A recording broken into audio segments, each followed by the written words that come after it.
Thank you, Chairman Perlmutter and Ranking Member Cole for recognizing me to speak in support of Energy and Commerce Republican leader Kathy McMorris Rogers' amendment to Division C of H.R. 8294. I'm a co-sponsor of this amendment, along with many of my colleagues on the Energy and Commerce Committee.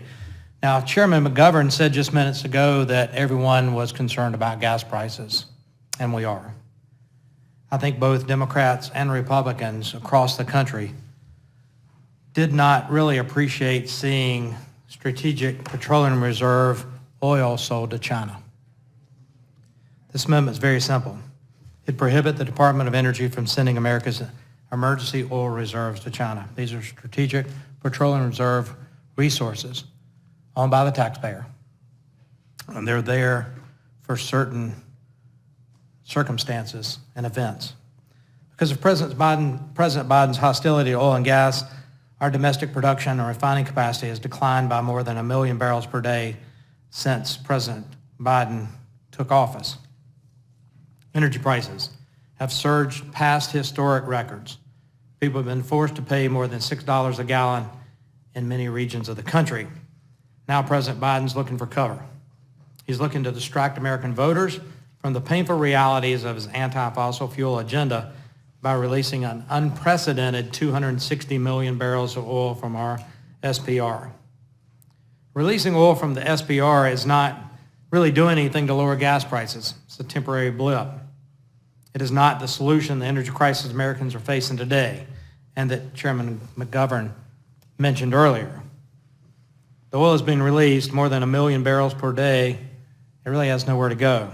Our refineries are full, our pipelines are full. As a result, America's emergency reserves are being sent to China, which is using it to build up its own strategic reserves.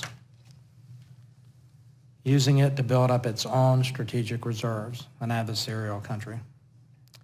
At the rate that President Biden's depleting our emergency reserves, we may not have anything left to respond to a true emergency. Hurricane season's here. Like if a hurricane strikes the Gulf of Mexico or a major pipeline goes down, how are we going to respond to that if we deplete these reserves? The irony is that when prices plummeted at the onset of COVID, President Trump's DOE wanted to buy oil and fill more of the SPR. Democrats, the same Democrats who are now tapping the SPR until there's nothing left, oppose filling it up. They claimed it was a sellout to big oil. It's pretty simple economics, though. You buy low and sell high. President Trump wanted to buy low-priced oil so the American taxpayer could have value in that resource. Now selling off our strategic stockpile will not lower gas prices, and it was used by our foreign adversaries like China to enhance their security at our expense. It threatens our national security. The solution to high gas prices is to reverse the anti-fossil fuel policies President Biden's imposed on the first day in office. We need to approve the Keystone Pipeline, Keystone XL Pipeline. It's a difference. Restart lease sales for oil and gas production on federal lands, roll back regulations that slow infrastructure permitting and discourage investments in fossil fuels. You know, one sidebar, an irony, is that by eliminating lease sales and leases, you're actually lowering the available resources that go into the Land and Water Conservation Fund that help us set aside property, green spaces across this country. Now they have less money because of the royalties have diminished. That was just a sidebar. We need to return to the energy dominance we had under the prior administration, bottom line. We need to increase production of oil and gas, increase refining capacity in America.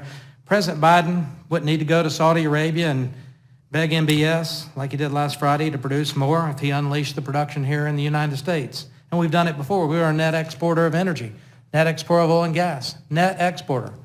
We used what we produced and then we had excess, we exported it.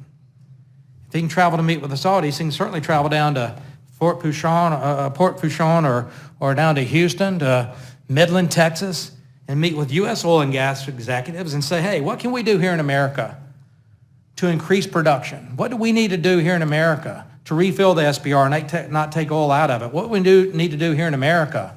Because fossil fuels are fossil fuels. You either beg the Saudis to increase oil or you beg American producers to increase oil. It's the same thing. It's oil. It's fossil fuels.